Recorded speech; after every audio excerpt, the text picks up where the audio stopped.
ব্যক্তি থেকে পরিবার, সমাজ থেকে রাষ্ট্র, দেশ থেকে বিশ্ব সবকিছুর চালিকায় রাজনীতি। তাই রাজনীতি 10 দিক নিয়ে রাজকাহন নিবেদন করছে জি-8 ইস্পাত। সাথে আছি আমি তাসনুভা তন্নি। অবশেষে রাজনৈতিক দলগুলোর দেয়া দায়িত্বভার কাঁধে নিয়ে জুলাই জাতীয় সনদ বাস্তবায়ন পদ্ধতি ও গণভোট নিয়ে চূড়ান্ত সিদ্ধান্ত ঘোষণা করেছে সরকার। আজ বৃহস্পতিবার জাতির উদ্দেশ্যে দেয়া ভাষণে প্রধান উপদেষ্টা অধ্যাপক ডক্টর মোহাম্মদ ইউনূস জানিয়েছেন, জাতীয় সংসদ নির্বাচন ও গণভোট একই দিনে অনুষ্ঠিত হবে। গণভোটের ব্যালটে 4টি প্রশ্নের উপর হ্যাঁ না ভোট হবে, যেখানে কোনো নোট অফ ডিসেন্ট থাকবে না। এছাড়া ত্রয়োদশ নির্বাচনে প্রাপ্ত ভোটের সংখ্যানুপাতে উচ্চকক্ষ গঠন করা হবে। আর গণভোটে প্রস্তাব পাশ হলে 270 দিনের বদলে 180 কার্যদিবসের মধ্যে সংবিধান সংস্কার কাজ সম্পন্ন করার কথা বলা হয়েছে। পরস্পরবিরোধী বিএনপি ও জামাতের দাবিগুলো সমন্বয় করে আজ প্রধান উপদেষ্টা সব দলকে দলীয় স্বার্থ উপেক্ষা করে জাতির স্বার্থে এই সিদ্ধান্ত মেনে নেওয়ার আশা প্রকাশ করলেও বড় দুটি দল বিএনপি ও জামায়াতকে তাৎক্ষণিক প্রতিক্রিয়ায় নাখোশ হতে দেখা গেছে। বিএনপির স্থায়ী কমিটির সদস্য সালাউদ্দিন আহমদ বলছেন, গত 17 অক্টোবর যে জুলাই জাতীয় সনদ প্রধান উপদেষ্টা নিজে স্বাক্ষর করেছেন সেটা তিনি লঙ্ঘন করেছেন তার আজকের ভাষণের মাধ্যমে। অন্যদিকে জামায়াত বলছে, একই দিনে জাতীয় নির্বাচন ও গণভোট ঘোষণায় জনগণের আকাঙ্ক্ষা পূরণ না হয়ে উল্টো একটা সংকট তৈরি হচ্ছে। এদিকে জুলাই সনদ বাস্তবায়ন পদ্ধতি ও গণভোট নিয়ে সরকারের সিদ্ধান্তকে সময় উপযোগী আখ্যা দিয়ে রাজনৈতিক বিশ্লেষকরা বলছেন, সরকার কোনো নির্দিষ্ট দলকে যেমন প্রাধান্য দেয়নি তেমন আবার কাউকেই বঞ্চিত করেনি, যার ফলে কার্যকরী সমাধানের দিকেই যাচ্ছে বাংলাদেশ। সরকারের সিদ্ধান্তে অধিমত, এখন ঐক্যমতের উপায় কি? এছাড়া জুলাই সনদ নিয়ে সরকারের নেওয়া আজকের চূড়ান্ত সিদ্ধান্ত আসলে কতটা সময় উপযোগী ও বাস্তবধর্মী হলো, এসব নিয়ে আলোচনায় আজ রাজকাহন স্টুডিওতে আছেন বিএনপির তথ্য সম্পাদক আজিজুল বারী হেলাল, আছেন জাতীয় সমাজতান্ত্রিক দল জেএসডির সাধারণ সম্পাদক শহীদুদ্দিন মাহমুদ স্বপন এবং আছেন জাতীয় পার্টির মহাসচিব ব্যারিস্টার শামীম হায়দার পাটোয়ারি। স্বাগত জানাচ্ছি আজকে রাজকাহনে ব্যারিস্টার শামীম হায়দার পাটোয়ারি। জুলাই সনদ নিয়ে আসলে আমরা দীর্ঘদিন ধরে এক ধরনের আলোচনা, ঐক্যমত্য কমিশনের সাথে দীর্ঘদিন রাজনৈতিক দলগুলোর আলোচনা দেখেছি এবং সেটি আসলে কি হতে যাচ্ছে সেই দিকে সবার নজর ছিল এবং রাজনৈতিক দলগুলো আসলে কোনো না কোনোভাবে আদৌ ঐক্যমত্যে পৌঁছলো কিনা সেটিও এই জুলাই সনদের মধ্য দিয়ে আসলে প্রকাশ পাবার কথা ছিল। আজকে প্রধান উপদেষ্টার এই জাতির উদ্দেশ্যে দেওয়া ভাষণে জুলাই সনদ নিয়ে আমরা যা শুনতে পেয়েছি, সেই ভাষণের পর থেকে আমরা দেখছি দলগুলোর মধ্যে আসলে এক ধরনের বিভেদ আরও বাড়ছে। কতটুকু আসলে খুশি হয়েছে রাজনৈতিক দলগুলো, কি মনে করছেন আপনি? দেখুন, একটা বড় বিষয় ছিল গণভোট কখন হবে। গণভোট কি জাতীয় নির্বাচনের আগে হবে নাকি সেম ডেতে হবে? আমার ব্যক্তিগত অভিমত, বিএনপির গণভোটের প্রশ্নে একই দিনে গণভোট হওয়া, রাজি হওয়া সঠিক হয়নি। এটা অসাংবিধানিক এবং বড় মাপের অসাংবিধানিক। কিন্তু তারপরেও বিএনপি সেটা রাজি হয়েছে একটা ঐক্যের স্বার্থে, কম্প্রোমাইজের স্বার্থে। আমি মনে করি গিভেন দ্য সিনারিও একটি বড় দল হিসাবে বিএনপি অনেক বিষয়ে ছাড় দিয়েছে। ছাড়গুলো কোনোটাই বিএনপির পক্ষে আলটিমেটলি আসেনি। একটা ছাড়ের সাথে আরও 10টা ছাড়ের দাবি আসছে এবং বিএনপি এক ধরনের ডামাডোলেও পড়ে গিয়েছিল। তো এই একই দিনে গণভোট, এটি একটি ভালো দিক। আবার 4টা প্রশ্ন সম্বলিত একটি গণভোট, যার 4টা প্রশ্ন 4টা, উত্তর 2টো, হ্যাঁ বা না। প্রত্যেকটি প্রশ্নের পাশে আপনি উত্তর দিতে পারছেন না। গণভোটের প্রশ্নটি যদি আসে, সেখানে বলা হচ্ছে যে বিষয়গুলো এক হয়েছে, তাহলে গণভোট যখন জনগণ যাবে তার ব্যালটের পাশে একটা সংবিধান রাখতে হবে আর একটা জুলাই সনদ রাখতে হবে। আর ভোটার ওই সংবিধানের পাতা উল্টে উল্টে দেখতে হবে 30টা আর্টিকেল কোথায় কোথায় কী অ্যামেন্ডমেন্ট করা হয়েছে, দেখে তারপর তাকে গণভোট দিতে হবে। এটা ছাড়া আসলে গণভোট হবে না। আসলে একটা গণপরিষদ বা একটা সংসদের বিকল্প তো ঐক্যমত কমিশন না। আরেকটি বিষয় আছে, সংবিধান এখনও সাসপেন্ডেড না। এই সরকার সংবিধানে হাত রেখে শপথ নিয়েছে। এই সংবিধানের ব্যত্যয় ঘটিয়ে কোনো আইন করা হলে সংবিধান মোতাবেক সেটা অসাংবিধানিক হবে। আর্টিকেল 7 সাব আর্টিকেল 2 বলছে, the constitution is as the solemn expression of the will of the people, the supreme law of the republic, and if any other law is inconsistent with this constitution, that other law shall to the extent of the inconsistency be void. এই মুহূর্তে জুলাই সনদ কিন্তু void এই সংবিধান অনুযায়ী। আপনি doctrine of necessity আনতে পারবেন, ডক্ট্রিন অফ ইফেক্টিভ কন্ট্রোল আনতে পারবেন, কিন্তু এই মুহূর্তে নেসেসিটি কি এটা ছিল? আমি মনে করি বিপ্লব পরবর্তী বা আন্দোলন পরবর্তী সময় একটা নেসেসিটি ছিল। এখন তো ঝগড়াঝাটি হচ্ছে, চা খাওয়া হচ্ছে, হাসি ঠাট্টা হচ্ছে, মিডিয়া কনফারেন্স হচ্ছে, ওই আর্জেন্সি বা ওই নেসেসিটি কিন্তু এখন নাই। এখন আপনি বাকি কাজগুলো সাংবিধানিকভাবেই করতে পারতেন। তবে আসলে গণভোট এবং জুলাই সনদ নিয়ে সবচেয়ে বেশি আলোচনা চলছে, গণভোটটাও কি এখন সবচাইতে বেশি প্রয়োজন বলে মনে করেন? দেখুন, গণভোটটা প্রয়োজন আপনি যদি সংসদকে বিশ্বাস করেন। সামনের সংসদে আপাতদৃষ্টিতে আন্দোলনে অংশগ্রহণকারী দলের আধিক্য থাকবে। সেই সংসদটি তো আওয়ামী লীগের সংসদ হবে না, বা ব্যাপক জাতীয়বাদী সংসদ হবে না, সেই সংসদকে কেন অবিশ্বাস না করে আপনি আগেই সংসদকে বেঁধে রাখলেন? একটা ইস্যু আছে, গণভোট হতে গেলে তার একটা ভিত্তি লাগতো, এই অর্ডারটা একটা সাময়িক ভিত্তি দিয়েছে। আর প্রেসিডেন্ট অর্ডার কখনো সংবিধান সাসপেন্ড থাকা অবস্থা না করে দিতে পারে না। এর আগে Ziaur Rahman martial administrator order দিতেন, এরশাদ দিতেন কনস্টিটিউশন সাসপেন্ড করে। কনস্টিটিউশন থাকা অবস্থায় কনস্টিটিউশনের উপরে যে অর্ডার যখন আপনি দিলেন, তাহলে দুটো কনস্টিটিউশন হলো আমাদের এখন। একটা এই সংবিধান যেটা গণপরিষদ পাশ করেছে, ভোটে পাশ হয়েছে, এবং যেটা 60 বছর ধরে ফাংশনিং, 50-55 বছর ধরে। আর একটা সংবিধান শুরু হলো আজকে। তা এখন সবাইকে দুটো জায়গায় হাত দিয়ে শপথ নিতে হবে, এটাও ওটাও। এই কনফিউশনটা খুব অ্যাসেনশিয়াল ছিল বলে আমি মনে করি না। যে অ্যামেন্ডমেন্টগুলো বলা হয়েছে এগুলো 99% সকল দলই মেনে নেবে, এগুলো আমরা অনেকদিন থেকে বলেও আসছি, কিন্তু প্রক্রিয়াটা কিন্তু অসাংবিধানিক হয়ে গেল। হ্যাঁ, আপনি বিপ্লব দিয়ে জাস্টিফাই করতে পারেন, কিন্তু সেটা তো একটা ভাগ হয়ে গেল। মাননীয় প্রধান উপদেষ্টা তার বক্তব্যে কয়েকটা কথা বলেছেন। 18 বছর, 1.5 যুগ মানুষ ভোট দিতে পারে না। উনি কিন্তু 2008 সালের ভোটটাকেও 14, 18, 24 বানিয়ে ফেলেছেন। এটা একটা। আর বারবার বলছেন অভ্যুত্থানের সপক্ষে শক্তিকে ঐক্যবদ্ধ থাকতে হবে। সেই 18-24 নির্বাচনে তো আপনারাও ছিলেন, তার মানে আমরা সামনে ছিলাম। উনি বলেছে 18 বছর মানুষ ভোট দিতে পারে না। 18 বছর ধরলে 2008-এর ভোটটাও চলে আসে, যে ভোটটা তাত্ত্বিকভাবে ডিবেট করা যেতে পারে, কিন্তু আমরা ধরে নিতে পারি ওটা 2001, 91, 96 মতোই একটা ভোট, মোরাললেস। সকল দল অংশগ্রহণ করেছিল, সকল দল অনেক ভোট পেয়েছে, আসন কম বেশি ছিল, সেটা উনি করেছেন। আর বলেছেন অভ্যুত্থানের সপক্ষের সকল দল বারবার ভাগ করে ফেলেছেন। এই বাংলাদেশের এতটুকু অংশ বাংলাদেশ, আর বাকিটা বাংলাদেশ না। ওদের মতামত দেওয়ার দরকার নেই, ওদের অংশগ্রহণের দরকার নেই, এরা যা বলবে তাই, এরাই ঝগড়া করবে, এরাই একাত্মত হবে। তো এর ফলে কিন্তু বিভাজন রেখাটা স্পষ্ট হয়ে যাচ্ছে। জুলাই সনদ অর্ডার প্রেসিডেন্ট দিলেন, তাকে অ্যাডভাইস করলো কি? এটা একটা ইস্যু আসবে। সাধারণত প্রেসিডেন্ট কোনো ক্ষমতা আমাদের নাই, প্রেসিডেন্ট হচ্ছে সিরিমোনিয়াল প্রেসিডেন্ট, তাকে প্রাইম মিনিস্টার অ্যাডভাইস করে। এখন হয়তো চিফ অ্যাডভাইজার অ্যাডভাইস করেছেন। এই যে শব্দটি দিলেন উনি, বিশেষ অর্ডার, এটা কোথায় আছে? তার মানে আসলে এই পুরো জুলাই সনদের প্রক্রিয়া নিয়েও নানানভাবে আবারও বিতর্ক তৈরি করার সুযোগ সৃষ্টি হচ্ছে কিনা। শহীদুদ্দিন মাহমুদ স্বপন জুলাই সনদ, কিংবা আসলে এই জুলাই সনদের দিকে তো আসলে সবাই তাকিয়েছিল, এবং সেখানে বেশিরভাগ দলই তাদের মতামত এর আগেই জানিয়েছে, যদিও বিএনপি সহ বেশ কয়েকটি দলের নোট অফ ডিসেন্টও ছিল। সরকারের পক্ষ থেকে বারবার বলা হচ্ছে সব রাজনৈতিক দলকে আসলে মাথায় রাখা হয়েছে, এবং তারা চেষ্টা করেছে দলীয় স্বার্থ চিন্তা না করে দেশের স্বার্থ চিন্তা করতে। কি মনে হচ্ছে আজকে আসলে প্রধান উপদেষ্টার ভাষণে যেই জুলাই সনদের কথা আমরা শুনেছি, সেখানে দেশের স্বার্থ কতখানি চিন্তা করা হলো? ধন্যবাদ আপনাকে, সহ আলোচক যারা আছেন, যারা দেখছেন, সবাইকে শুভেচ্ছা এবং অভিনন্দন জানাচ্ছি। শামীম ভাই যে কথাটি বলবার চেষ্টা করেছেন, সাংবিধানিক ব্যাখ্যা দেওয়ার চেষ্টা করেছেন, আমার মনে হচ্ছে আমরা জুলাই গণ অভ্যুত্থানের পরে যারা অংশীজন বলে দাবি করছি, বা যারা দীর্ঘ সময় ধরে সাংবিধানিক বিষয়গুলো নিয়ে কথা বলছে, বিশেষজ্ঞ মতামত দিয়েছেন, উনি পুরোটাকে বাদ দিয়ে আরেকটা অধ্যায়ের সূচনা করছেন বা সাংঘর্ষিক করার চেষ্টা করছেন। এটি যদি হতো তাহলে আমাদের ঐক্যমত্য কমিশন বা সংস্কার কমিশনগুলো গঠন করার কোনো দরকার ছিল না। ঐক্যমত্য কমিশন একটা ঐক্যমত্য তৈরি করবার কোনো দরকার ছিল না, জুলাই সনদ তৈরি করবার দরকার ছিল না, যদি এগুলো সংবিধানের সাথে সাংঘর্ষিক জায়গা দাঁড়িয়ে থাকে। এবং সেই জায়গায় আমরা সকলে মিলে একমত পোষণ করলাম যে এই প্রশ্নটি জনগণের সম্মতি নিতে হবে আমাকে, এবং আগামী পার্লামেন্টকে কনস্টিটিউশন পাওয়ার দিতে হবে যাতে করে সংবিধানের এই মৌলিক সংস্কারগুলো করতে পারে। এটি অ্যামেন্ডমেন্ট নয়, এটা রিফর্ম। এটা হচ্ছে যেটি মূল কাঠামোর সাথে সাংঘর্ষিক যে জায়গাগুলো আছে সেগুলোকে, যেমন আপার হাউসের কথা বলি আমরা, প্রেসিডেন্ট, প্রধানমন্ত্রীর ক্ষমতার ভারসাম্যের কথা, অনেকগুলো 70 অনুচ্ছেদের প্রশ্ন আছে। সেই জায়গায় এসে আজকে প্রধান উপদেষ্টা যেই জায়গায় এসছেন, তিনি আসলে চেষ্টা করেছেন, আমার যেটা মনে হয়, আমরা যারা জুলাই সনদে স্বাক্ষর করেছি এবং স্বাক্ষর পরবর্তী সময়ের ঘটনাগুলো আমরা দেখেছি, যে পরে যেটি আমাদেরকে দেওয়া হলো, সেখানে স্বাক্ষরিত জায়গা থেকে কিছু বাদ দেওয়া হলো, নোট অফ ডিসেন্ট বাদ দেওয়া হলো, যেটা বিএনপি প্রবলভাবে আপত্তি করেছে। এই সবগুলোকে অ্যাড্রেস করবার এক ধরনের একটা চেষ্টা ওনার পক্ষ থেকে হয়েছে, এটা মনে হয়।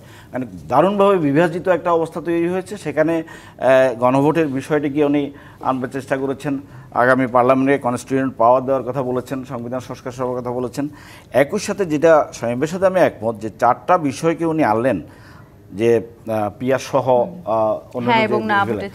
এগুলো আলাদা করে আনবার বিষয়টা যদি আনেন, তাহলে সেগুলো আলাদা করে হানা ভোটের প্রশ্ন থেকে যায়। এখন এখানে প্রধান বিষয় হচ্ছে পিয়ারের প্রশ্নে বিএনপি তো একদম ডিরেক্টলি তার একটা অবজারভেশন ছিল, তারা আপত্তি দিয়েছে, এবং এটা নিয়ে সংকটটা সবচেয়ে বেশি ঘনীভূত আমরা মনে করছি। যে এই কমিশনের ভিতরে সবচেয়ে গুরুত্বপূর্ণ জায়গা ছিল যে এটি অন্য সবগুলোতে যেখানে যেখানে নোট অফ ডিসেন্ট বিএনপির পক্ষ থেকে বা আছে, সেখানে কিন্তু আমরা হয়তো 8টা জায়গায় দিয়েছি, বিএনপি 9টা জায়গায় দিয়েছে, একটা জায়গায় বেশ কম হয়েছে বিএনপির সাথে, দারুণভাবে বা একদম বিশাল কোনো পার্থক্য জায়গা হয়নি। কিন্তু বিএনপির গুরুত্বপূর্ণ জায়গা ছিল এইটা, পিআরের প্রশ্নটি। সেই পিআরের প্রশ্নটি উনি নিয়ে আসছেন, যেটিকে বলছেন যে এটি গণভোটে যাচ্ছে আলাদা করে, এবং 30টি প্রস্তাবনা হানা পক্ষে কথা বলবার চেষ্টা করেছেন। আর বাকিগুলোকে উনি ওপেন রেখেছেন, যার প্রতিশ্রুতি অনুযায়ী তারা বাস্তবায়ন করতে পারবে। কিন্তু আমরা যখন স্বাক্ষর করি তখন কিন্তু এটি এখন কোনটা ঠিক কোনটা বেঠিক কোনটা বরখেলাপ হয়েছে আমি এই আলোচনা যাচ্ছি না। আমরা যখন স্বাক্ষর করি তখন কিন্তু এটি অপশনটি খোলা ছিল বা বলা হয়েছিল, আমরা একমত হয়েছিলাম যারা যে বিষয়ে আপত্তি করেছেন, আপত্তি দিয়েছেন, সেটি ট্যাক্সে থাকবে, নোটে থাকবে, এবং সেটি সহ জুলাই সনদ গণভোটে যাবে। তাহলে আসলে জুলাই সনদের প্রক্রিয়া নিয়ে যে বিতর্ক তৈরি হওয়ার যে নতুন করে এক ধরনের শঙ্কা তৈরি হচ্ছে, সেটি কি তাহলে এটি যে বিতর্ক যেটি তৈরি হয়ে আছে সেটির থেকে উপশম দেওয়ার জন্য এক ধরনের চেষ্টা। এখন প্রশ্ন হচ্ছে যে এই চেষ্টা কি আমরা সফল হয়েছি? আমরা যে প্রধান দুই পক্ষেরই কথা শুনেছি, দুই পক্ষে দারুণভাবে আশাহত হয়েছে বলা হচ্ছে। যেমন আমাকে যদি বলেন যে সবচেয়ে বেশি মানে জামাত ইসলামের পক্ষ থেকে যে বলা হয়েছে, তারা এই প্রতিক্রিয়া দেখানোর কথা না, কারণ যে বিষয়গুলো যেভাবে আসছে, এবং আমি যদি আমাকেও প্রশ্ন করি ব্যক্তিগত, আমি যদি মনে করি যেহেতু আমি পিআরের পক্ষে ছিলাম, অনেকগুলো সংস্কারের পক্ষে ছিলাম, আমার কাছে মনে হচ্ছে ঠিক আছে, আমি কনস্টিটিউশন পাওয়ারের পক্ষে ছিলাম, গণভোটের পক্ষে ছিলাম, সেই জায়গা তো ঠিক ছিল। তাহলে এই বিতর্কগুলো তৈরি করা হচ্ছে যে সেগুলোকে সমঝোতায় যা পৌঁছানোর পরিবর্তে এইটি আরও বিভাজিত করে রাখার ক্ষেত্রে কি কি কার প্রত্যাশা পেছনে এটা তো আমাদের জানা নেই। কিন্তু এইটুকু বলতে চাই, সেটি হচ্ছে যে আমরা এই যে বংশীজন যারা আছেন, সরকারের একটা উদ্যোগ আছে, সেই উদ্যোগটাকে সফল করার লক্ষ্যে আমাদের সকলকে মিলে কাজ করতে হবে। কিন্তু এই জায়গাটিতে তো আসলে বিভেদ বাড়ছে। আজিজুল বারী হেলাল, এই যে পরস্পর বিরোধী এক জায়গায় বিএনপি এবং জামাতের যে দাবিগুলো ছিল, সরকার বারবার বলার চেষ্টা করছে সেগুলোকে সমন্বয় করে এই জুলাই সনদ তৈরি করা হচ্ছে। কিন্তু আজকে আসলে আমরা এই জুলাই সনদের সবকিছু জানবার পরে যেটি দেখলাম যে বিএনপি কিংবা জামায়াত ইসলামী দুটি বড় রাজনৈতিক দল কেউই আসলে খুব একটা খুশি হতে পারেনি। সেখানে আসলে সমন্বয় কতখানি করা গেল? খুশি হতে পারেনি। আপনি যদি এখন বলেন যে আমাদের ঐক্যমত কমিশন এবং অন্তর্বর্তীকালীন সরকার একটা গেজেট আকারে আপনার একটা নোটিফিকেশন দিলেন, এটা সবাই খুশি হবে এমন তো কোনো বিষয় না। রাজনৈতিক দলগুলোর তার নিজস্ব কিছু প্রোগ্রামস থাকে, ইডিওলজি থাকে, কিছু বক্তব্য থাকে। সুতরাং প্রাথমিকভাবে যে প্রতিক্রিয়াগুলো দেখিয়েছে বিএনপি বা জামাত, আমি মনে করি না এই প্রতিক্রিয়ায় আমাদের প্রধান যে উদ্দেশ্য, যে নির্বাচন, এবং নির্বাচনের ফলে একটি রাজনৈতিক সরকার উপহার দিবে, বাংলাদেশে গণতন্ত্র পুনঃপ্রতিষ্ঠিত হবে, ফ্যাসিবাদের বিদায় ঘণ্টা, শেষ বিদায় ঘণ্টা বাজবে, সেখান থেকে কিন্তু আমাদের অনৈক্য নেই, সেখানে সবাই ঐক্য। উনি যে ঘোষণাটি আজকে দিয়েছেন তার কিছু কিছু ক্রিটিক্স আমরা করেছি। যেমন স্বপন ভাই রাইটলি বলেছেন যে জুলাই সনদে আমরা সবাই যা স্বাক্ষর করেছি, তিনি সেটা শেষ মানে দ্বিতীয় মুদ্রণে সেই জিনিসটা রাখলেন না। এটা একটা বললাম যে জুলাই সনদে আমাদের সবার স্বাক্ষরকে তিনি লঙ্ঘন, তার নিজের স্বাক্ষরকেও তিনি লঙ্ঘন করেছেন, কারণ প্রথমে তিনিও স্বাক্ষর করেছেন। এই একটা আর একটা বিষয় আমি যেমন আপার চেম্বারে পিআরের কোশ্চেনে বলছে যে আপনার ওই যে পিআর সংখ্যানুপাতিক যেটা পিআর, সেখানে আমি এখনও বিএনপি প্রতিক্রিয়া দেখায়নি, কিন্তু আমি ব্যক্তিগতভাবে বলতে পারি যে ওখানে একটা কথা বলছে যে সংবিধান সংস্কার করতে হলে এই আপার চেম্বারের মেজরিটি লাগবে। আপার চেম্বার আনইলেক্টেড পার্সনেরা, সব অনির্বাচিত। তাহলে এই যে সার্বভৌমত্ব যদি জনগণের হয়, সার্বভৌমত্ব যদি জনগণের, তাই নির্বাচিত প্রতিনিধি সার্বভৌমত্ব, তাহলে আপার চেম্বারকে এই পাওয়ারটা দেওয়া কি ঠিক হলো? এটা অবশ্য আলোচনার মাধ্যমে ঠিক হবে, এটা আমার একটা অনুমান থেকে আমি বলছি যে এটা কি আসলে ঠিক হলো। মির্জা ফখরুল ইসলাম আলমগীর ইতিমধ্যে আসলে একই দিনে এই যে আমরা গণভোট এবং নির্বাচন, সেটির জন্য ধন্যবাদ জানিয়েছেন বিএনপি। একই দিনে দেখেন প্রধান উপদেষ্টা সাশ্রয়ের কথা বলেছেন, তাই না? তারপরে আমি একটা জিনিস অবজার্ভ করি যে একই দিনে যদি না হতো, গণভোট দিতে মানুষ কতটা উৎসাহী হতো। যারা ঢাকায় থাকে তারা এলাকায় যায় ভোট দিত। এটা তো অত অ্যাট্রাকটিভ না, যেখানে সবাই, অর্থাৎ ভোটের পার্সেন্টেজ কিন্তু কমে গেলে তখন কিন্তু আমাদের এই জুলাই সনদ, জুলাই বিপ্লব, এইগুলো কিন্তু একটু প্রশ্নের সম্মুখীন হতো, ভোটের পার্সেন্টেজ কমে যেত না। এখন ক্যান্ডিডেট থাকলে সেখানে মনে করেন ভোটের একটা অ্যাট্রাকশন বাড়ে। শুধু সাশ্রয় না, আরও অনেক বিষয় এক হয়ে জুলাই আপনার গণভোট এবং এইটা একই দিনে হওয়া ঠিকই আছে। আর জুলাই আমার কাছে প্রশ্ন হলো যে গণভোটটা এখন যে একটি প্রশ্নের উপরে হচ্ছে, কিন্তু সেখানে একটু আমার একটু বক্তব্য আছে যে বলছে যে জুলাই জাতীয় সনদ বাস্তবায়ন আদেশ এবং জুলাই জাতীয় সনদের লিপিবদ্ধ সংবিধান সংস্কার সম্পর্কিত নিম্নলিখিত প্রস্তাবগুলোতে আপনার সম্মতি আছে কিনা। সংবিধান সংস্কার সম্পর্কিত তার মানে মৌলিক সংস্কার, এই মৌলিক সংস্কারে কিন্তু আমাদের অনেকে নোট অফ ডিসেন্ট আছে, স্বপন ভাই বলছে তাই না, নোট অফ ডিসেন্টস আছে। তাহলে এইগুলো কিভাবে বাস্তবায়ন হবে? আমাদের নোট অফ ডিসেন্ট তো আছে, যেমন আপনার মূলনীতি হিসাবে যে আমরা বলছি যে সর্বশক্তিমান আল্লাহর প্রতি বিশ্বাস, জাতীয়তাবাদ, গণতন্ত্র, সমাজতন্ত্র, এটা তো আমাদের পার্টিরও একটা মূলনীতি। আমরা এর থেকে বেরোয় যাবো কী করে? অর্থাৎ এই সমস্যাগুলো রয়েছে, এগুলো আলোচনার মাধ্যমে ঠিক হবে। আরেকটা হলো সংবিধান সংস্কার সম্পর্কিত যে একটা পরিষদ হবে, এইটা আমি যেটা গত কয়েকদিন ধরে শুনছি বিএনপির নেতৃবৃন্দ বলছে যেটা নিয়ে কোনো আলোচনা হয়নি। আমিও লাইভ যতগুলো প্রোগ্রাম দেখেছি, সব তো প্রোগ্রাম দেখতে পাইনি, যারা গিয়েছে হয়তো স্বপন ভাই গিয়েছে, তারাও বলতে পারবে যে এই যে সংবিধান সংস্কার পরিষদ বা কনস্টিটিউয়েন্ট বডি, এটা নিয়ে কি আলোচনা হয়েছে কিনা, এবং হলে সেই সংবিধান সংস্কার বডি যেগুলো মৌলিক সংস্কার করবে তারপরও কিন্তু আরেকটা গণভোটের প্রয়োজন হবে। এরকম অনেক কিছু ধোঁয়াশা আছে, কিন্তু তারপরেও ধোঁয়াশাগুলোর কারণে কি আপনি মনে করছেন কোনো না কোনো জায়গায় একটু সাহায্য করতে পারে? সেটা হচ্ছে যে সংবিধান সংস্কার পরিষদ নামে এই সব এই বাক্যে কিন্তু বিএনপি পড়া নাই, কিন্তু এটা বলবার চেষ্টা করেছে যে এক্সট্রা পাওয়ার আগামী পার্লামেন্টকে দিতে হবে, একটা পাওয়ার দিতে হবে যেটা তারা এই রিফর্মটা করতে পারে। এখানে ঠিক এই পরিষদ নামে বলা নেই। একটা বিরতির সময় হয়েছে, ব্যারিস্টার শামীম হোসেন পাটোয়ারি যেই একটা অভিযোগ করছিলেন শহীদুদ্দীন মাহমুদ স্বপন, যে কোনো না কোনোভাবে আসলে জাতীয় পার্টি এক ধরনের নতুন মোড় খোঁজার চেষ্টা করছে কিনা এই জুলাই সনদকে ঘিরে বা আজকে আসলে প্রধান উপদেষ্টার এই ভাষণকে ঘিরে। আমি এই জায়গাটিতে আপনার কাছে আসবো, বিরতি নিয়ে ফিরতে চাই। জি25 প্রাথমিক রাজকাহন থেকে বিরতি নিয়ে ফিরছি, সাথেই থাকুন। আমন্ত্রণ আরেকবার জি25 প্রাথমিক রাজকাহনে। ব্যারিস্টার শামীম হায়দার পাটোয়ারি, নতুন কোন আসলে মোড় খোঁজার চেষ্টা করছে কিনা আজকের এই ভাষণের পর থেকে জাতীয় পার্টি, বা এই জুলাই সনদ ঘিরে আপনারা আসলে নতুন করে কিছু ভাবার চিন্তাও করেছেন কি? না, দেখুন, আমি সংবিধানে যেটা আছে ঠিক সেটাই বলেছি। সংবিধান যেহেতু এখনো আছে, সংবিধানের হাত রেখেই সবাই শপথ নিয়েছে। জাস্টিস কোক 1610 সালে তার একটা অ্যামেজিং জাজমেন্ট দিয়েছেন কেস অফ প্রোক্লেমেশন।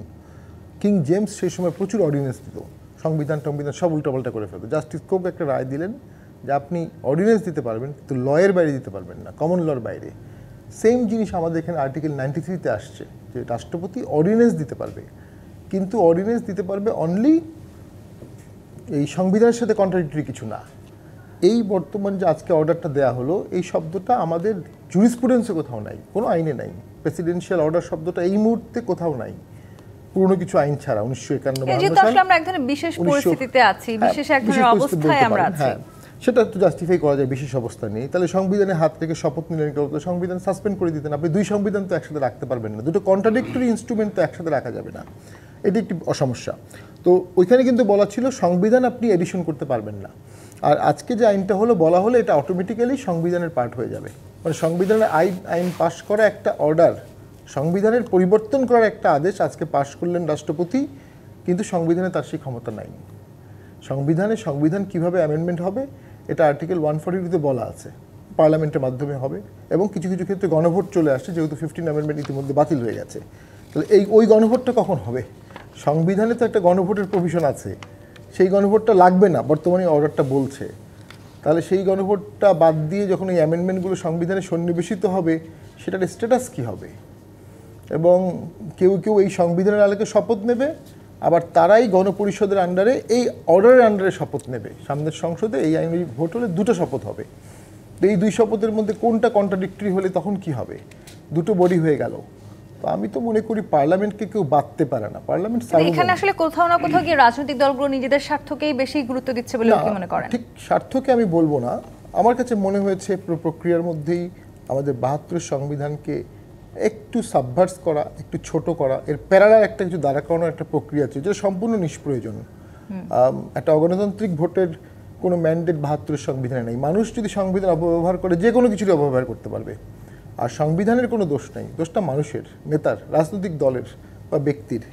তো সেখান থেকে আমি মনে করি সংবিধানের আলোকেই তো সব সমস্যার সমাধান করার বিধান ছিল, এবং সেটা বিএনপি, জামাত, এনসিপির এগেনস্টে কোনো কিছুই হতো না। সেটি আসলে আজিজুল বারী হেলাল, বিএনপিও কি মনে করছে আজকে বারবার প্রধান উপদেষ্টা যে শঙ্কার কথা বলেছেন যে আসলে সব রাজনৈতিক দলকে এক হতে হবে এবং যা কিছুই হয়ে যাক দলীয় স্বার্থকে অতিক্রম করে সম্মিলিত আকাঙ্ক্ষা জাতীয় চাওয়াকে ঊর্ধ্বে তুলে ধরে, এই শব্দটিও তিনি যোগ করেছেন। সেই জায়গাটিতে কি আসলে বিএনপি কিংবা জামাত কিংবা এনসিপির মধ্যে যে দূরত্ব বাড়ছে, আজকের এই ভাষণের পর জুলাই সনদ নিয়েও কিন্তু আমরা দেখেছি এক ধরনের দূরত্ব তৈরি হচ্ছে, সেখান থেকে আসলে বেরিয়ে আসতে পারবে কিনা রাজনৈতিক দলগুলো? এইখানে মেন বক্তব্য হলো যে রাজনৈতিক দলগুলো তাদের নিজেদের স্বার্থের থেকে দেশের স্বার্থকে বড় করে দেখা উচিত। বিএনপি কিন্তু সেই কথাটাই বলছে। দেশের স্বার্থটা কি? যে to hold a free fair election and credible election, সেইটা আপনার করার যে উদ্যোগ প্রধান উপদেষ্টা নিয়েছেন। এবং দেখবেন আজকের যে বক্তৃতা আমি শুনলাম প্রধান উপদেষ্টা, এটা আমার মনে হয় আমাদের দেশের ইতিহাসে কোনো প্রেসিডেন্টের সবচেয়ে সংক্ষিপ্ততম বক্তব্য। 10 মিনিট বা 11 মিনিট মানে বক্তব্য দিয়েছে, আমি জানি না, এর চেয়ে বেশি বক্তব্য দেয়নি। এত সংক্ষিপ্ততম বক্তৃতায় সংক্ষিপ্ত কিছু কথাও তিনি বলেছেন। আমাদের শুধু বক্তব্য হলো যে আপনি সবাইকে নিজে স্বাক্ষরটা করেছেন, আমরা সবাই তো দেশের স্বার্থে স্বাক্ষরটা করছি, সেই স্বাক্ষরটা যেন প্রতিফলিত হয় আপনার জুলাই সনদে। এবং আপনি বারবার বলছেন যে দলীয় স্বার্থ, এখানে কেউ সবাই কিন্তু দেশের স্বার্থটাকে বড় করে দেখছেন। দেশের স্বার্থটা যে কি এইটা প্রকাশ করতে হবে। আমরা যেমন প্রকাশ করছি যে নির্বাচন যদি ফেব্রুয়ারি মাসের অর্ধেক সময়ের মধ্যে 1 সেকেন্ডও দেরি হয়ে যায়, তাহলে কিন্তু আমাদের অভ্যুত্থান, আমাদের সার্বভৌমত্ব এবং আমাদের দেশ একটা মক্কেল রাষ্ট্রে পরিণত হয়ে যাবে। এই জায়গাটিতে আমি যদি একটা প্রশ্ন আপনার সাথে যুক্ত করি, আজিজুল বারী হেলাল, আপনি যে কথাটি বলছেন যে নির্বাচন ফেব্রুয়ারিতে হওয়া প্রয়োজন, সেটি বিএনপি মনে করছে। জামায়াতের শীর্ষস্থানীয় নেতা তিনি কিন্তু বলেছেন কোনো না কোনোভাবে গণভোট আসলে জাতীয় নির্বাচনের আগে হতে হবে, এবং এখনো তারা সেই সিদ্ধান্তে অনড় আছেন। তারা আবারও কিন্তু যমুনার সামনে তাদের অবস্থান কর্মসূচির ঘোষণাও দিয়েছেন। এইটা কিন্তু দেখেন, এগুলো তো পলিটিক্যাল একটা কৌশল। মাঠের রাজনীতির মাঠকে গরম রাখতে হয়, তারপরে আপনার তার যে রাজনৈতিক কর্মী তাদেরকে ভোটের মাঠে গরম রাখতে হয়। একটা জিনিস আমি দেখলাম যে এই বিএনপি যখন 237টি আসনে তাদের মনোনয়ন ঘোষণা করলো এবং প্রার্থীরা সব এলাকায় গেল, তখন কিন্তু দেখবেন যে জনগণের মধ্যে যে নির্বাচনী আমেজ বইতে শুরু করলো। এবং জামাত যেটা চিন্তা করেছিল যে বাংলাদেশে যে প্রধান দুটি রাজনৈতিক দল বিএনপি এবং আওয়ামী লীগ, এটা কেউ অস্বীকার করতে পারবে না।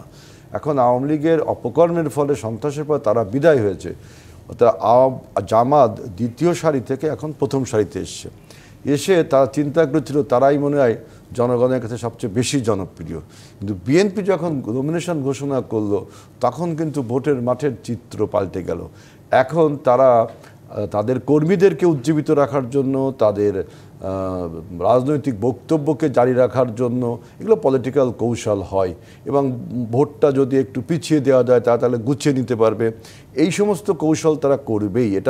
এটা রাজনৈতিক একটা সমস্যা। এখন আমি মনে করি যে আমাদের প্রধান যে লক্ষ্য, যে নির্বাচনটা করা, যেহেতু আমাদের এই পরিবর্তনকে অনেকে মেনে নিতে পারেনি এবং আমাদের এই পরাজিত শক্তি বিভিন্ন সময়ে আমাদের দেশে বিক্ষিপ্তভাবে আবার এআই জেনারেটেড করেও বিভিন্ন আন্দোলন সংগ্রাম করার চেষ্টা করছে। সুতরাং ফ্যাসিবাদের প্রতিধ্বনি যাতে বাংলাদেশে আর না হয় এবং বাংলাদেশের গণতন্ত্র যেন বেহাত না হয়ে যায়, এই জন্য নির্বাচনটাকে সবাই ফোকাস করা উচিত। অবশ্যই সেই কারণে তো সব রাজনৈতিক দলগুলোকেও আসলে একমতে আসতে হবে। শহীদুদ্দিন মাহমুদ স্বপন, রাজনৈতিক বিশ্লেষকরা বলছেন যে এই জুলাই সনদের মধ্য দিয়ে আসলে সরকার যেটি চেষ্টা করেছে, কোনো রাজনৈতিক দলকে প্রাধান্য দেওয়া হয়নি এবং কাউকে আসলে বঞ্চিতও করা হয়নি। এই যে কাউকে বঞ্চিত করা হয়নি শব্দটি, আপনি কি সেটির সাথে একমত?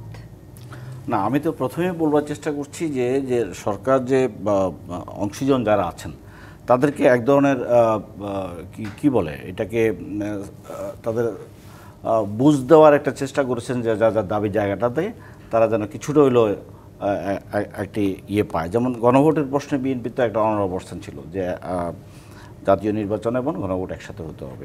আবার জামাতেরও তো গণভোটের অবস্থা জায়গাটিতে গণভোটের প্রশ্নে জামাত আগে চেয়েছে, পরিষ্কারভাবে চেয়েছে, জোর করে তারা এটা বলবার চেষ্টা করেছে। এবং গণভোট যদি আগে না হয় তারা বলেছে আগামী নির্বাচনও 25-26 তারা হতে দিবে। শুধু গণভোটের প্রশ্নটাকে তারা সামনে আনে, তারা পিআর এর বিষয়টাকে প্রধান করেছে। প্রধান উপদেষ্টা কিন্তু পিআর এর বিষয়টা নিয়ে আসছেন সুতরাং জামাতের প্রশ্নে তো সবচেয়ে বড় বিজয়, আমি মনে করি জামাতের সবচেয়ে বড় বিজয়, কারণ বিএনপির পক্ষ থেকে সবচেয়ে বড় আপত্তি ছিল এই জায়গায়। গণভোট আগে আর পরে এটা নিয়ে জামাত ভয়েস রেজ করেছে, কিন্তু তার প্রধান জায়গা আটকাবার জায়গা ছিল পিয়ার, আপার হাউসের পিয়ারে। সেখানে যখন প্রধান হোসেন নিয়ে আসে, তাহলে জামাত এখন যে চিৎকারটা করছে বা কথাগুলো বলছে, আমার হেলমের সাথে আমি একমত, যাদের প্রধান যে জায়গাটা মিনিমাইজ হওয়ার দরকার সেটা তো এখানে চলে আসছে। সুতরাং এই অর্থে বলা যায় জামাতকে একজনের স্যাটিসফাই করার একটা জায়গা তৈরি হয়েছে। বিএনপি যে জায়গাটা চেয়েছিলেন যে গণভোটার একসাথে হোক, কিন্তু আমি মনে করি বিএনপি বা ওনাদের পক্ষ থেকে, যদি আমি নিজেও পিয়ারের এই চাওয়াটার পক্ষের একটা শক্তি ছিলাম, সেখানে কথা বলবার চেষ্টা করেছি, কিন্তু ওনারা যে দাবিটাকে যেভাবে সামনে নিয়ে আসছিল, সেখানে আজকে যে প্রশ্নটা মুখোমুখি দাঁড় করে দিয়েছে, ওনারা এটা কীভাবে রিফাইন করবেন বা ওনারা কীভাবে দেখবেন সেটা একটা বিষয়। এতে করে কি আপনি মনে করছেন পিয়ারের পক্ষে বা বিপক্ষে যে দলগুলো ছিল তারা আরও বেশি মুখোমুখি অবস্থানে চলে আসতে পারে? না, পিয়ারের পক্ষে বিপক্ষে দলগুলো আরও মুখোমুখি হওয়ার সুযোগ তো কিছুটা কমে আসলো, কারণ সরকার এবং রাজনৈতিক দলগুলা প্রত্যেক কাউকে সরকার আগে বলেছে যে রাজনৈতিক দলগুলো তোমরা মীমাংসা করে আসো, তারপর আমরা করবো। আমরা রাজনৈতিক দলগুলো কিন্তু সেই দায়িত্ব পালন করতে পারিনি। আমরা চেষ্টা করেছি, কথা বলবার চেষ্টা করেছি, কিন্তু আমরা একটা জায়গায় পৌঁছাতে পারিনি। তো সরকার কি বসে থাকবে? মানে সরকারের তো একটা জায়গা আছে, সরকার তো রাষ্ট্র পরিচালনা করতে হবে, তার ভোটটা করতে হবে ফেব্রুয়ারিতে। সুতরাং সরকারের পক্ষ থেকে এটা চেষ্টা হলো, এটা ইতিবাচকভাবে আমি দেখতে চাই এই কারণেই যে এখানে আপনি যদি মনে করেন যে এই জায়গার থেকে আমরা একটা ঐক্যে পৌঁছানোর সুযোগ আমরা একটা খুঁজতে পারি, সে খুঁজবার জায়গাটা সরকার তৈরি করে দিছে। এখন অংশীজন যারা আছে তারা সেটা খুঁজবেন কিনা এটা তাদের দায়িত্ব। আর যদি না খুঁজেন, তাহলে যেসব সংখ্যার কথা বলি, ফেব্রুয়ারি নির্বাচন, আমাদের নানা ষড়যন্ত্র চক্রান্ত, আজকে 13 তারিখ গেল নাকি, আজকে এটা নিয়ে মানুষের উৎকণ্ঠা ঘরের বাইরে, এই সব কিছু বলিয়া 17 তারিখে রায় ঘোষণা হবে, এই যে সমস্ত বিষয়গুলো জড়িয়ে আছে, সেই জায়গায় জুলাই অভ্যুত্থানের চেতনা ধারণকারী আমরা যারা নিজেদেরকে জোর গলায় বলতে চাই, আমরা ইতিমধ্যে অনেক বিভাজিত হয়েছি। সেই জায়গায় আমার মনে হয় এই জায়গায় সরকার যে সুযোগ তৈরি করেছে সেটাকে আমলে নিয়ে আমাদের এই জুলাই সনদ বাস্তবায়নের প্রশ্নে আমাদের জাতীয় হেলাভাই একটা কথা বলেছে, জাতীয় শর্ত এবং দলীয় শর্তের ভিতরে পার্থক্য তো আছে, কিন্তু আবার উনি আরও একটা কথা বলেছে, আমার দলের তো এটা ম্যানিফেস্টো, এটা আমি এটা বাদ দেবো কীভাবে? কিন্তু আজকে জাতীয় শর্তের যদি আপার হাউসের প্রশ্নটা, যেটা আমরা বারবার কথা বলছি, আপার হাউস কেন চাচ্ছি? ভারসাম্যের জন্য। উনি বলছে আপার হাউসে কি বলে সংখ্যাগরিষ্ঠতা না ছাড়াই সংবিধান শাসন করতে হবে। আপনি যদি লোয়ার হাউসকে ক্ষমতা কিছু কাটেল করতে চান, ভারসাম্য তৈরি করতে চান, এবং ভারসাম্যের তত্ত্ব থেকে আপার হাউসের বিষয়টি আসছে যে ওখানে কিছু ক্ষমতা থাকবে যেটি লোয়ার হাউস এক্সারসাইজ করতে পারবে না। সেই প্রশ্নে আপার হাউসের এই সংবিধান সংশোধনের প্রশ্নে তার সংখ্যাগরিষ্ঠতা লাগার কথা আমরা বলেছি, এবং আপার হাউসের পিয়ারের কথা বলেছি। এই জন্য লোয়ার হাউসে 270 সিট পাওয়ার মধ্য দিয়ে আপনি যেই আসন উপরে পাবেন, সেটি 40% ভোট পাওয়ার মধ্য দিয়ে এটা হবে না। সংবিধানের মৌলিক সংস্কার, এই সংস্কারটা যার সবরেইন পাওয়ার নেই, জাপারাও যে একটা আনইলেক্টেড লোক, তিনি জনগণের নির্বাচিত প্রতিনিধিদের যেই পাওয়ারটা, সে সংবিধান সংস্কার করার অধিকার রাখে। আমি স্বীকার করি, সরকার বলছে সেটা আমি বলছি, কিন্তু আপার হাউসকে এই ক্ষমতাটা দেওয়া কি আমাদের জনগণের সার্বভৌমত্ব? স্বপন ভাই, আমি আসবো আপনার কাছে। দর্শক, জিপি ইস্পাত রাজখান থেকে আরেকটি বিরতি নিয়ে ফিরছি, সাথেই থাকুন। ব্যারিস্টার শামীম হায়দার পাটোয়ারী, সরকারি যে চূড়ান্ত সিদ্ধান্ত আসছে সেটি আসলে কতখানি সময় উপযোগী এবং বাস্তবধর্মী বলে আপনি মনে করছেন? এবং যে গণভোট নিয়ে এত আলোচনা চলছে, বা গণভোট নিয়ে আসলে যে দুটো বড় রাজনৈতিক দলের মধ্যে এই মুহূর্তে আমরা দ্বিমত দেখতে পাচ্ছি, সেই গণভোট নিয়ে আসলে নতুন করে আবারও কোনো ইস্যু তৈরি হতে পারে বলে মনে করেন কিনা? এই মুহূর্তে হয়তো ইস্যু হবে না, কিন্তু সাংবিধানিকভাবে প্রশ্ন তোলার সুযোগ রয়ে গেল। যে কোনো সময় প্রশ্নটি একসময় না একসময় উঠবে। বর্তমান সংবিধানটি প্রায় 55 বছর ধরে আছে। জুলাই সনদটি 55 বছরের মধ্যে অনেকবারই চ্যালেঞ্জ হওয়ার সম্ভাবনা আছে। মাননীয় প্রধান উপদেষ্টা একটা সমাধান করলেন, আমি বলবো এটা খারাপ না, কারণ একটা সমাধানহীন দিকে দেশে যাচ্ছিল, অ্যাটলিস্ট একটা সমাধান হয়েছে, এটি ভালো দিক। এখন এই সমাধানটা রাজনৈতিক দলগুলো কিভাবে ক্যারি করবে এটার উপর নির্ভর করবে। জুলাই অর্ডারের উপর ভিত্তি করে বাংলাদেশ চলবে, সংবিধান অ্যামেন্ডমেন্ট হবে, এটা আমার মনে হয় না। ভবিষ্যৎ পার্লামেন্টই নির্ধারণ করবে কিভাবে এটা হবে। ভবিষ্যৎ পার্লামেন্ট এসে যদি জুলাই সনদকে বাতিল করে দেয় তখন কি হবে? জুলাই অর্ডারকে বাতিল করে দেয়, সে পার্লামেন্টকে কি আপনি এখন থেকে বলতে পারবেন জুলাই অর্ডারকে বাতিল করতে পারবেন না? এটা কিন্তু আইনে সুযোগ রয়েই গেছে। আলটিমেটলি রাজনৈতিক দলগুলোর পারস্পরিক আস্থার উপরে জিনিসটি করতে হবে। জিনিসটি চাপিয়ে দেওয়া হলে স্বাভাবিকভাবেই এটি গ্রহণযোগ্য হবে না। আর একটা তো অবশ্যই প্রশ্ন আছে, যেটি সবসময় বলি, যে 30টি নিবন্ধিত দলকে এই প্রক্রিয়ায় ডাকা হয়নি। তারা কনসিডারেবল জনগণের অংশ, যেটাই বলেন আপনি দেশের সাংবিধানিক সংস্কারগুলো করছেন, দেশের ভোটারদের প্রতিনিধিশীল একটা অংশকে বাদ দিয়ে দিয়েছেন টোটালি। হ্যাঁ, আগেও এটা এমন হয়েছে, সত্য, আওয়ামী লীগের আমলেও হয়েছে। তো আওয়ামী লীগের আমলে এত বড় বড় হয়নি, অ্যামেন্ডমেন্ট হয়নি। এখন যেটা হচ্ছে, এখন এখানে বলা আছে দ্বিকক্ষ বিশিষ্ট আইনসভা হবে, ঠিক আছে। এখন দ্বিকক্ষ বিশিষ্ট আইনসভা তো সংবিধানে সন্নিবেশিত করতে হবে, আর্টিকেল আনতে হবে, ড্রাফট করতে হবে, আইন পাশের ক্ষেত্রে তার রোল করতে হবে। শুধু জুলাই সনদ দিয়েও তো হবে না, জুলাই সনদের বাইরেও অনেক কিছু লাগবে। তো সামনের সংসদে নির্ধারণ করবে জুলাই সনদ কীভাবে বাস্তবায়ন হবে। সংসদকে ভেঙে বেঁধে ফেলা যায় না। আর আমি এটা অনুভব করি, একটা ইনক্লুসিভ ভোট দরকার। আজকে মাননীয় প্রধান উপদেষ্টা তার বক্তব্যের এক জায়গায় অংশগ্রহণমূলক ভোট শব্দটা বলেছেন, আমি পুরো বক্তব্যটা পড়লাম। অংশগ্রহণ বলতে উনি আসলে কী বুঝিয়েছেন, কতটা অংশগ্রহণ আমি বুঝতে পারছি না। তো ওয়াইডার কনটেক্সটে যদি ধরি, অংশগ্রহণ বলতে অংশগ্রহণমূলক, তো সবার অংশগ্রহণ হতে পারে। এখন দেশের যে ক্রাইসিস, তাতে একটা অংশগ্রহণমূলক ভোট দেশটাকে একটা 5 বছরের ভিত্তি দিবে। আর যদি একটা নন ইনক্লুসিভ ভোট হয়, সেটা অনেক যুক্তিগত কারণ আছে, অযৌক্তিক না, সেটি কিন্তু ভোটের আগের দিন সংঘাত হবে, ভোটের দিন সংঘাত হবে, ভোটের পরের দিন সংঘাত হবে, ভোটের পরের টানা 2 বছর সংঘাত হবে। এই সংঘাত নিয়ে তো আসলে অনেক শঙ্কা আশঙ্কার মধ্যে আজকের অন্তত পুরো দিনটি আমরা পার করলাম। এই 13 নভেম্বর নিয়ে আসলে অনেক আশঙ্কা ছিল, এবং আজকে এই নিষিদ্ধ ঘোষিত যে রাজনৈতিক দলটি, তারা এখানে লকডাউনের কথা বলেছে, আতঙ্ক সৃষ্টির চেষ্টা করা হচ্ছে। আজকে সারা দেশে হাই অ্যালার্ট ছিল। সবকিছু মিলে যদি আসলে এই সরকারের সিদ্ধান্ত আসবার পরও এক ধরনের দ্বিমত থেকে যায়, সেক্ষেত্রে আসলে যাদেরকে পিছনে ফেলে বাংলাদেশে এগিয়ে যেতে চাইছে, যেই জায়গাটি থেকে আমরা বেরিয়ে আসতে চাচ্ছি, সেখানে কি আবার আমাদের ফিরে যেতে হবে? আমাকে বলছেন? জি না, সেটি তো আমরা সবসময় এই আশঙ্কার কথাটা বলছি, হ্যাঁ, যে আমরা একটি দুর্দান্ত একটি লড়াইয়ের মধ্য দিয়ে যে দুঃশাসনের ইতিহাসকে যবনিকা টানবার চেষ্টা করেছি। এবং সেই সময় মনে হয়েছিল, আমরা যখন 5ই আগস্টের পরে সারা বাংলাদেশের মানুষ নতুন বাতাসে নিঃশ্বাস নিচ্ছে, এবং মনে হয় যেন আর পুরনো জীবনে ফিরে যাওয়ার কোনো আকাঙ্ক্ষা কোনো মানুষের ভিতরে ছিল না। এবং কোনো রাজনৈতিক দলের শীর্ষ নেতৃত্ব থেকে প্রান্তিক পর্যায়ের নেতৃত্ব পর্যন্ত তারা চেয়েছিল যে আর এই বাংলাদেশ যেন তৈরি না হয় ভবিষ্যতে। কিন্তু ক্রমশ আমরা এটি হতাশ হওয়ার মধ্য দিয়ে আমরা এগোচ্ছি। সেই ক্ষেত্রে আজকে উনি সাহেব যেটা বললেন, যে ইনক্লুসিভ ইলেকশনের ব্যাখ্যার কথা উনি বলবার চেষ্টা করেছেন, যেটি বোঝাতে চেয়েছেন, এটি আমি এটা বিশ্বাস করতে চাই যে বিশাল যে জনগোষ্ঠী যারা বাংলাদেশে আছে, তারা ভোটার, এবং তারা তাদের ভোটাধিকার প্রয়োগ করার ক্ষেত্রে তাদের কোন জায়গায় তারা কিভাবে এটি প্রয়োগ করবে, সেটি একটা প্রশ্ন থেকে যায়। একই সাথে এরকম 15 বছরের এরকম দুঃশাসনের পরে, এরকম গণহত্যার পরে, সেই রাজনৈতিক শক্তিটাকে আপনি যদি কোনো কারণে এটা কনসিডারও করতে চান যে আমরা এটা ইনক্লুসিভ ইলেকশন করতে চাই, আমরা এই সোসাইটিতে এটাকে, সোসাইটিতে গ্রহণ করছে না, গ্রহণ করবে না। এটা সময় নির্ধারণ করবে কখন কিভাবে হবে। আর আরেকটি বিষয়, আমি বা আমার দল মনে করি না যে কাউকে নিষিদ্ধ করে অথবা কারোর কাজ সাসপেন্ড করে তাকে মানে রাজনৈতিক প্রক্রিয়ার বাইরে রাখা যায়।